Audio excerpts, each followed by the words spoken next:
Today we're going to do a deep dive on a Pontine stroke. This is a stroke that affects an area of the brain called the pons. In this video we're going to talk about the function of the pons, some of the most common reasons why someone might have a stroke in this part of the brain, the movement problems associated with a Pontine stroke, and of course strategies that are important to incorporate if you are someone that has had a stroke in this area of the brain, or you are a therapist working with someone who's had a stroke in this area of the brain. If you're new to this channel, I'm Tara, I'm a neurologic physical therapist, and on this channel we cover anything and everything related to mobility, health, fitness, mindset in the context of neurologic injury, with the end goal of empowering you with as many tools as possible to take ownership of your rehab and reach your highest maximum level. And all that being said, again, today we are doing a deep dive on this one area of the brain called the pons. So big picture, a little bit of background or history on the pons. The pons is an area of the brain that is located within the brainstem. It's actually the largest area of the brainstem.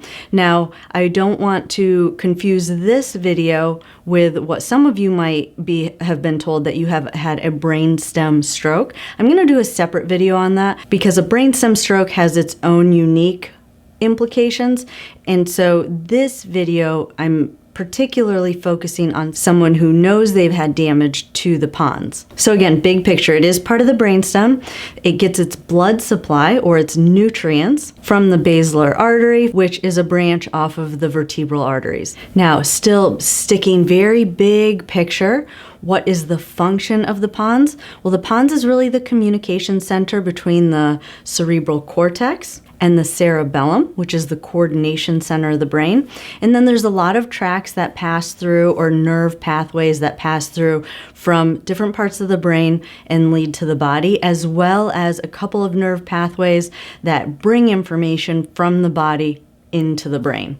So it has a pretty critical role, and it has a lot of implications if you know you've had damage to this part of your brain. Now, for those of you who are really interested, especially for you therapists, we're just going to go one layer deeper of some of the things that I think are important, especially if you are trying to figure out what's causing some of your movement problems if you've had damage to this area. A portion of the pons has several cranial nerves that come off of it, and cranial nerves are just nerve pathways that go from the brain to the body, and they primarily take information to the face and the neck and get information from the face and the neck. Primarily the nerves that control eye movement, sensory nerves in the face, we call that the trigeminal nerve, the vestibular cochlear cranial nerve, which is responsible for auditory sensations and equilibrium, the facial nerve, which is responsible for facial expressions or the muscles of the face, and the sensation of taste, and abducens, which control eye movement. So why do I tell you all this? Because the pons is so critical in so many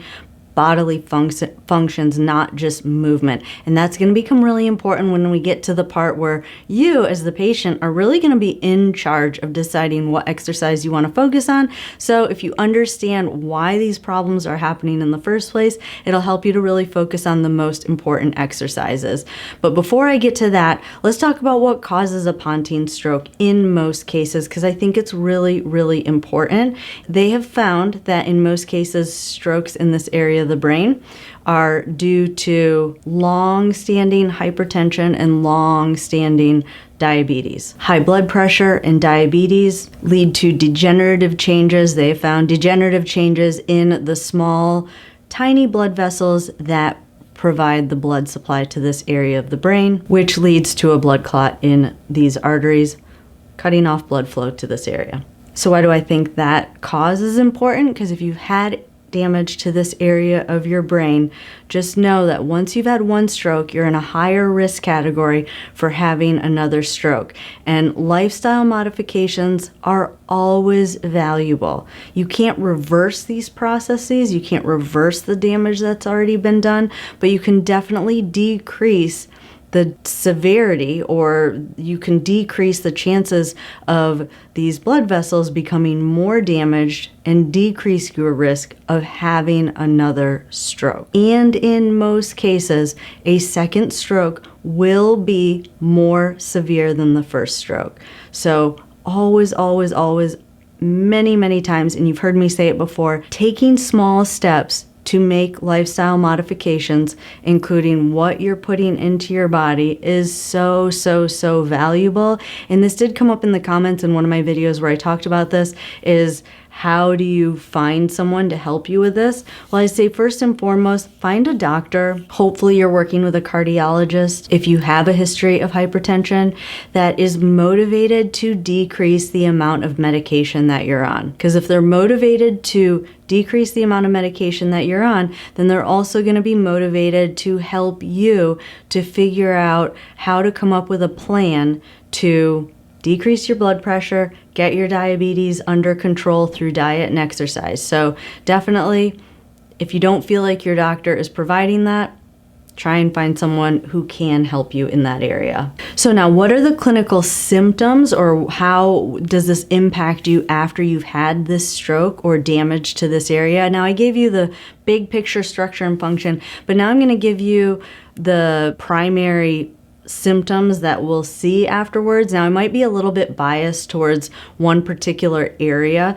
Depending on what area of the pons is impacted, there are a variety of different syndromes that can happen. But I'm going to primarily focus on the set of symptoms that I'm seeing in a patient that I'm currently working with. The most common things that you will see is ataxia on the same side of the body, so the side of the brain where you've had the damage. That leg will usually be ataxic, meaning you have difficulty coordinating movement on that side, with hemiparesis or weakness on half of the body on the opposite side. The other things that are extremely common are poor equilibrium or difficulty with balance, dysarthria, which is weakness in the muscles that control speech, weakness in the facial muscles on the same side of the brain where you've had the damage, sensory issues on what we call the ipsilateral side, or the same side that you've had the brain injury or damage, and contralateral or hand weakness and poor dexterity or fine motor control in the hand opposite the side of the damage. And that's pretty much the clinical picture of the last few patients that I've seen. And so now basically I'm just going to give you some of the things that I've worked on with these patients and kind of what's worked for them, and hopefully maybe you can apply some of these same activities to your exercise program. Now, I know I talk a lot on this channel about hemiparesis or weakness on one side of the body, because that's a lot of times what we focus on in therapy, but it's also very, very important to understand the implications of having damage to these other areas of the brain and incorporating exercises that take those things into consideration.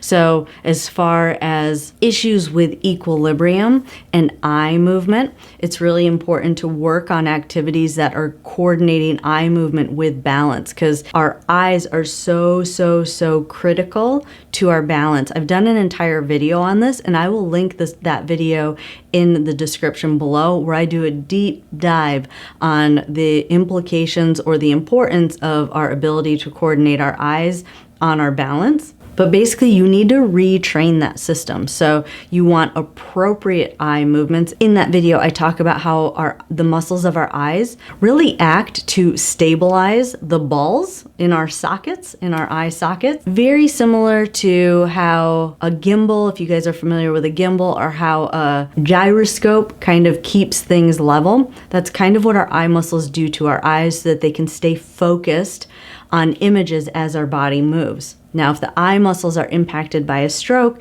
that system is going to be impaired. So you can retrain that system by starting to incorporate some head movement, focusing on a stationary object. So learning how to keep your eyes focused on one object, adding a little bit of head movement, starting sitting, and then eventually moving into a standing position. And then from there, once you get into standing, anyone who has issues with equilibrium or balance, I love creating boundaries. Just like you create boundaries in relationships to help focus in or give parameters to what you want your brain or your body to do. Same thing. I love boundaries when it comes to standing. So I love activities in a corner or having two very sturdy structures on either side and just working on standing. As you get good and you don't bounce off of the structures, meaning you're not swaying side to side, you can slowly start moving those boundaries out. But definitely standing in a corner is a great way to start restoring that balance. And then in this position, you could even add some of those eye movements or head movements where you're focused on a stationary object.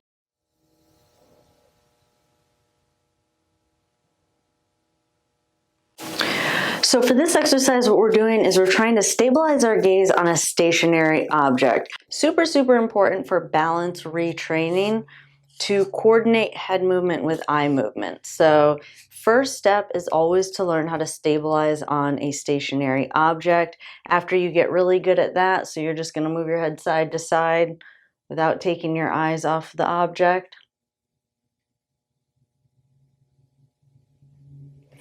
Then the next exercise would be to follow an object side to side with your eyes. So keeping your eyes on the target.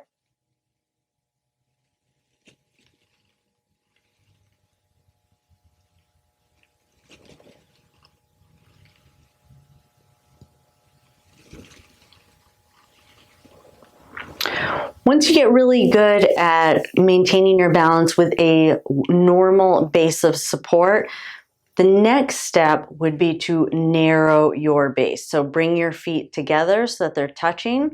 Now, I like a corner because it does give you what I call boundaries. So if you lean a little bit to the left or you lean a little bit to the right, you have something kind of close to kind of cue you that you might be swaying to one side. So really like the corner. I think it's a great place to practice this. So feet together in the corner. And again, we're going to keep that object still and move the head side to side.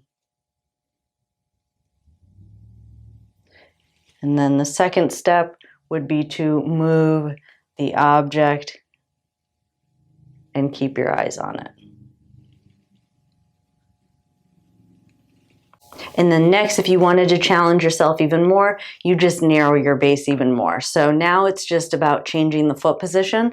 So the next one would be putting your feet in a straight line. So one foot directly in front of the other. I like the corner, keeping your heel kind of centered in the corner, and then you go through that same sequence again.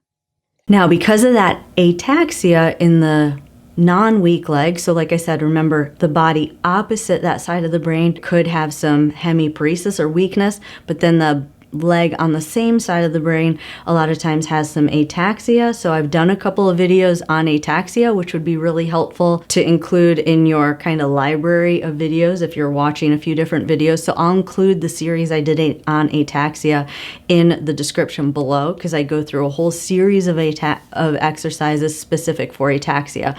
But specific to a Pontine stroke and the ataxia in the leg on one side, working on just forward, backward stepping, putting a target on the ground and trying to land your foot on that target every single time. So it does two things. You're going to be working on that stance control in the weaker leg, but you also want that target on the ground and really work on trying to land that other leg, the non-weak leg, on that target every single time.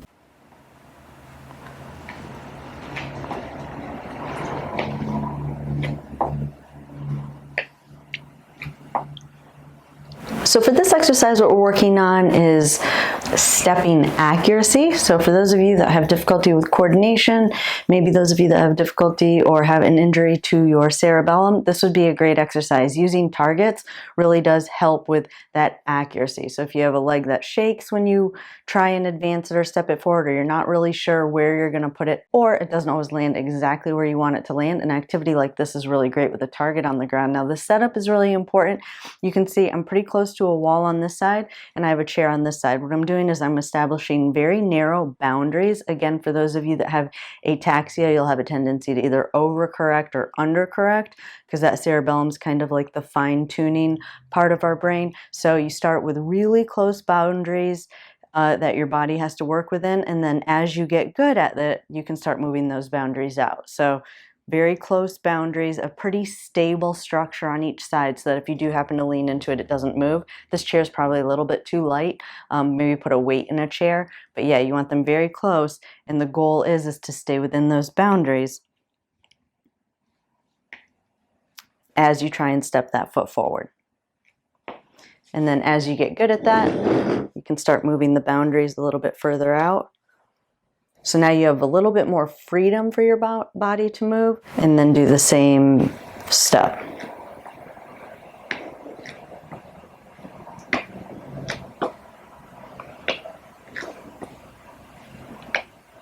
So if you are a gold member and you do have access to the exercise library, I would say anything in the stance control category of exercises, but adding a target on the ground. So you're forward and backward stepping, but onto a target. Now, when it comes to advancing to walking, I think it's really important to overly emphasize that your equilibrium is impacted. So it's kind of like you're used to walking on firm ground and now you're walking on a boat. Your brain is not getting stable images, so that's throwing you off a little bit because of those eye muscles. So that makes it a little bit more challenging to maintain a vertical position when you're walking. So just keep that in mind. Same thing, try and focus on a stationary object as you're walking. The other things, because of those facial muscles, is your eye muscles will be really weak. So you might have a tendency to just want to close your eyes, or because those muscles are weak, your eyes could just automatically close. That's kind of what I'm experiencing with a patient that I'm working with right now. So just be aware of that and really just work hard on trying to keep your eyes open, because that's so critical that your brain is getting images or getting information. And then the same thing with the boundaries that we did with the standing exercises. I would walk near a wall. That ataxia can make it a little bit challenging to get a nice coordinated movement. So again, start with very narrow boundaries. Maybe put a wall on one side, because that's a very sturdy structure and will help your body to kind of stay within a limited range. And it might help to make that foot land where you want it to land just a little bit more accurately. And then again, as you get better, you can move further and further away from the wall.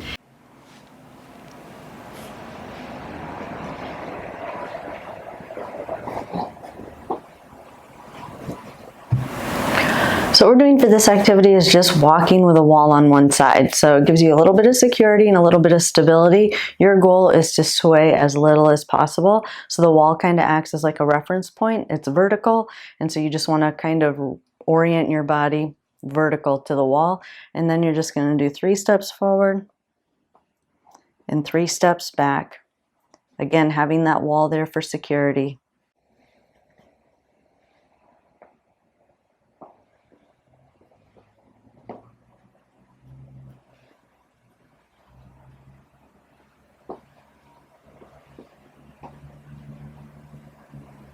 And then as far as the arm, remember, it's really that fine motor control. So in addition to weakness, you are going to have difficulty with that fine motor. I would work on that relentlessly. You don't need to spend a lot of money on any fancy equipment. Find things around your house that are just different sizes and work on just picking them up and moving them from one spot to the other, over and over and over again. And then kind of moving up to the face. Remember, those facial muscles are weak. Doing a lot of facial exercises. If any of you came, I'm not a speech therapist, so I'm not going to do like a deep dive on this, but if you came from inpatient, I'm sure you were given some handouts on facial exercises. Again, I'm not an expert on this, but basically just getting in front of a mirror, smiling, frowning, blowing your cheeks out, just making your facial muscles be really expressive. Remember, it's facial expression that's impacted by that pons, by that facial nerve. So definitely just get in front of a mirror and just keep exercising those muscles. Try and be as expressive as you can. And when you're looking in the mirror, try and make sure that both sides are moving symmetrically, so that when you smile, really work on getting both sides of your mouth to turn up at the same time. And then if you're a therapist and you're watching this, some things that I would make sure to pay special attention to are vitals. Because again, remember, a lot of times, unless they've had a vertebral dissection, which I'm going to do in kind of a separate video, but they've had a true Pontine stroke. If your patient's had a true Pontine stroke, a lot of times that's from uncontrolled diabetes and uncontrolled long-standing high blood pressure. So monitoring vitals is really important. Like I said, I have a patient right now, and we've had blood pressure issues a few times where we've actually had to cancel the session because his blood pressure was outside of a safe range to do therapy. And then also make sure you have a plan in place to improve their endurance. So most likely when they had their stroke, they were already probably what we would consider at a more deconditioned level, and then they're in the hospital or they're laying down for several days, and now you're asking them to do all of these things when even maybe before their stroke they didn't have this much activity. So just make sure you have a plan in place to set them up for success, to work up slowly to getting that activity tolerance back up, taking lots of rest breaks. Again, with the patient that I have right now, I noticed that if I just give him like a 1 to 2 minute rest break for every 2 to 3 minutes of exercise, the quality of the performance, definitely we can maintain that throughout the therapy session. So definitely set your patients up for success if you're a therapist. But that is it for this video. Now, this is something new that I'm doing. I haven't done a video like this before where I've just gone into one specific area. But if you know where your stroke was, or you know what artery you had your blood clot in, or you have MS and you know where your lesions are, leave those in the comments below, and I might do more videos like this where I just hone in on very, very specific lesions in the brain to give strategies for that. If you're new to this channel and you like this type of video, definitely hit that subscribe button, turn on that notification bell so that you'll get notified every time I upload new videos. Don't forget, we do have monthly Q&A sessions, so if you wanted a little bit of a deeper dive explanation on something specific that you are dealing with, I will put a link for that in the description below. It's only $5. You can pre-submit your questions and I answer them during that Q&A session. So definitely sign up for that. If you want to go a little bit deeper and take a little bit more ownership of your home exercise program, I highly recommend kind of what I would consider our premium product, where you'll have access to our exercise vault that is growing every single week with more and more exercises, but they're exercises that are specific to neurologic injuries with tons of progressions in there, so you can take any activity that you can't do now that you want to do, and you will find a progression of exercises to get you to that new movement goal that you want to accomplish. So put a link for that with more information as well in the description below. I enjoyed spending time with you all today, and I will see you in the next video. Have a good day.